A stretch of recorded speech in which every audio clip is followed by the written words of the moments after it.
Visakha GVMC రాజకీయమైతే ఉత్కంఠగా మారింది. ఊహించని ట్విస్ట్లతో క్షణక్షణం మారిపోతోంది. రేపు మేయర్పై అవిశ్వాస పరీక్ష ఉండడంతో పార్టీలు వ్యూహాన్ని పదును పెడుతున్నాయి. జనసేన మినహా టీడీపీ, వైసీపీ తమ కార్పొరేటర్లతో విదేశాల్లో క్యాంపు ఏర్పాటు చేశాయి. అవిశ్వాసం వీగిపోతోందని మేయర్ పీఠం తమదేనన్న ధీమాలో ఉండగా కార్పొరేటర్లు ఒక్కొక్కరుగా పార్టీ వీడడం కలవరం పెడుతోంది. నిన్న కార్పొరేటర్ వంశీరెడ్డి, ఎక్స్ అఫిషియో సభ్యులు భాస్కర్ రెడ్డి జనసేనలో చేరారు.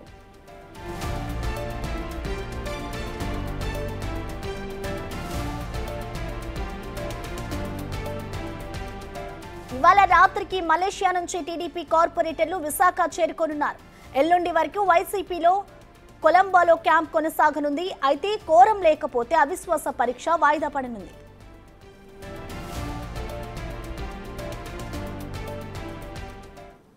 దీనిపై పూర్తి సమాచారాన్ని మా ప్రతినిధి రాజు లైవ్ ద్వారా అందిస్తారు. రాజు, మనం చూస్తున్నాం ఇటు మేయర్ కి సంబంధించి రేపు అవిశ్వాస పరీక్ష ఉండబోతోంది. మరి దీనికి సంబంధించి అసలు రెండు పార్టీలకి సంబంధించి బలబలాలు ఎలా ఉన్నాయి రాజు? ఇప్పటికే అటు విశాఖ మేయర్కి సంబంధించి అవిశ్వాస తీర్మానాన్ని అటు టీడీపీ ఇచ్చినటువంటి నేపథ్యంలో రేపు అవిశ్వాస తీర్మానానికి ఓటింగ్ జరుగుద్దని జిల్లా కలెక్టర్ డేట్ ఇచ్చినటువంటిది అయితే ఉంది. ఈ డేట్ ఇచ్చే లోపే మొత్తం రెండు పార్టీలకు సంబంధించినటువంటి కార్పొరేటర్లను అటు టీడీపీ కూటమికి సంబంధించి మలేషియాకి తరలిస్తే ఇటు వైసీపీకి సంబంధించిన కార్పొరేటర్లందరినీ కూడా ప్రస్తుతం శ్రీలంకలోని కొలంబోలోకి తరలించి వాళ్ళ క్యాంపు నిర్వహణ అనేది కొనసాగుతుంది.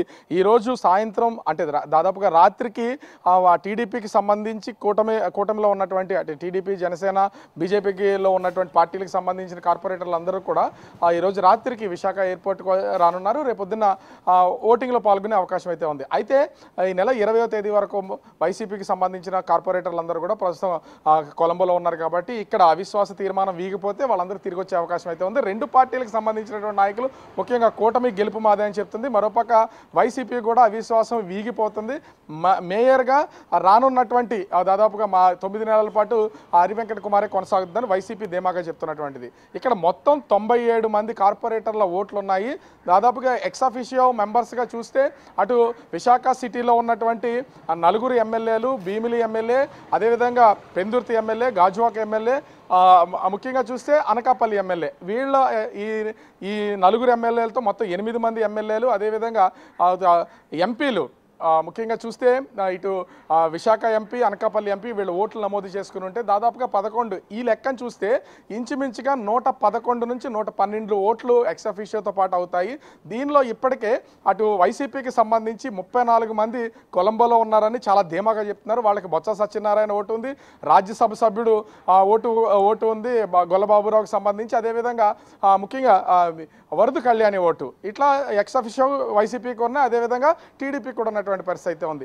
ఇప్పుడు వరకు ఉన్నటువంటి లెక్కల ప్రకారం చూస్తే, ఎందుకంటే ఇప్పటికే వైసీపీ నుంచి నిన్న జనసేనలో జాయిన్ అయినటువంటి వంశీరెడ్డి కానీ, తిప్పల వంశీరెడ్డి కానీ, నిన్న సాయంత్రము వైసీపీకి రాజీనామా చేసినటువంటి మాజీ మంత్రి అవంతి శ్రీనివాస్ కూతురు లక్ష్మీ ప్రియాంక, ఆమె కూడా ఆ 6వ వార్డు కార్పొరేటర్గా ఉన్నారు.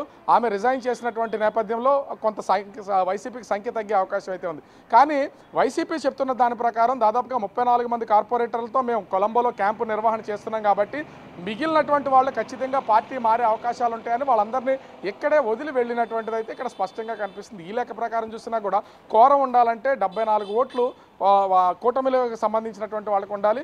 ఈ లెక్క ప్రకారం ఇప్పటికీ 73 నుంచి 74 ఓట్లు ప్రస్తుతానికైతే అటు టీడీపీ కూటమికి ఉన్నాయి. ఖచ్చితంగా కోరం ఉంటే మాత్రమే ఈ ఓటింగ్ జరుగుద్దని జిల్లా కలెక్టర్ ప్రకటించినటువంటి నేపథ్యంలో ఇప్పటికీ వైసీపీ నుంచి ఎవరైనా టీడీపీలోకి కానీ జనసేనలో కానీ వచ్చే వాళ్ళ కోసం ఇంకా బేరసారాలు అనేది కొనసాగుతున్నాయి. బేరసారాలతో పాటుగా వైసీపీ వాళ్ళు ఆరోపిస్తున్నట్లుగా బెదిరింపులకు కూడా పాల్పడుతున్నారు. స్వయాన ఆ కార్పొరేటర్ల కుటుంబ సభ్యులే వాళ్ళకు ఉన్నటువంటి ఆస్తుల వ్యాపారాల మీద దాడులు చేయిస్తామని బెదిరింపులకు గురి చేయడం వల్ల మేము తప్పక పార్టీ మారుతున్నాం అనేది వాళ్ళు వైసీపీ వాళ్ళు చేస్తున్నటువంటి ఆరోపణ. అయితే టీడీపీ కూటమి మాత్రం ఖచ్చితంగా మేయర్ మార్పు అనేది జరుగుతుంది, మేము కోరము ఉంది, అదేవిధంగా దాదాపుగా 74, ఎందుకంటే కోరం ఉండాలంటేనే ఓటింగ్కి వెళ్ళాలంటే 74 ఓట్లు ఉండాలి. దాన్ని గెలవడానికి ఖచ్చితంగా 74 ఉన్నారు కాబట్టి గెలుపు సాధ్యమవుతుంది. అయితే ఇప్పుడు 73, 74 ఒక్క ఓటు దగ్గర మాత్రమే ప్రస్తుతం ఇబ్బందులు రెండు పార్టీలకి మధ్యన ఒక ఇబ్బంది ఏర్పడుతున్నటువంటి పరిస్థితి అయితే ఉంది. ఖచ్చితంగా ఖచ్చితంగా రెండు పార్టీలు అయితే ధీమా వ్యక్తం చేస్తున్నాయి. రేపు 11 గంటలకి ఈ జీవీఎంసీ కౌన్సిల్లో ఈ ఓటింగ్ అనేది జరుగుతుంది. కోరాను చూసిన తర్వాత 74 మంది కనుక అటు టీడీపీ కూటమికుంటే ఓటింగ్కి వెళ్ళే అవకాశం ఉంటుంది. అందులో చేతులు ఎత్తాలి. దీనికి సంబంధించి మొత్తం అంతా సీసీ కెమెరాల పర్యవేక్షణతో పాటుగా పూర్తి స్థాయిలో వీడియో కెమెరాలతో చిత్రీకరణ చేయాలని జిల్లా కలెక్టర్ ఆదేశాలు ఇచ్చారు. ముఖ్యంగా ఎవరిని కూడా అంటే ఓట్లు వేయడానికి వచ్చే కార్పొరేటర్లు, ఎక్స్ అఫీషియో మెంబర్స్ వాళ్ళందరూ వాళ్ళ ఆధార్ ఐడెంటిటీతో పాటు రావాలి. ఇతర వ్యక్తులు ఎవరిని కూడా సరౌండింగ్ 200 మీటర్ల దూరంలో వరకు ఎవరిని అనుమతించేది లేదు. జీవీఎంసీ చుట్టుపక్కల ఉన్నటువంటి అన్ని రోడ్లకి బారికేట్లు వేశారు. దాదాపుగా 210 మంది పోలీసులతో ఎక్కడికక్కడ వీళ్ళు శాంతి భద్రతలకి విఘాతం కలగకుండా ఉండేలాగా పోలీస్ ఫోర్స్ ఉంటే 90 మందితో ఎక్కడ ట్రాఫిక్ను అంతరాయం లేకుండా చూస్తున్నటువంటి పరిస్థితి కనిపిస్తుంది. ఓవరాల్గా చూస్తే రేపు 11 గంటలకి స్టార్ట్ అవనున్నటువంటి ఈ జీవీఎంసీ మేయర్కి సంబంధించి అవిశ్వాస తీర్మానానికి అన్ని ఏర్పాట్లు అయితే జిల్లా యంత్రాంగం చేస్తూ ఉంది. మరోపక్క రెండు పార్టీలు కూడా వాళ్ళ గెలుపు కోసం అనేది ఇంకా బేరసారాలు చేయడం, బెదిరింపులు చేయడం, బుజ్జగింపులు పరమం కొనసాగుతున్నటువంటి పరిస్థితి ప్రస్తుతం కనిపిస్తుంది. మరి చూడాలి రేపటిలోపు ఇంకా ఎన్ని చిత్రాలు జీవీఎంసీకి సంబంధించి జరుగుతాయి అనేది మాత్రం వేచి చూడాల్సినటువంటి పరిస్థితి కనిపిస్తోంది. ప్రసన్న. ఓకే, థ్యాంక్ యూ రాజు. ఇటు విశాఖలో అయితే జీవీఎంసీ రాజకీయం ఉత్కంఠగా మారుతోంది. ఊహించని ట్విస్ట్లతో క్షణక్షణం మారుతోంది. ఇప్పటికే ఇటు వైసీపీ నుంచి కూడా కొంతమంది కార్పొరేటర్లు ఇటు జనసేనలో కూడా చేరిన పరిస్థితి అక్కడ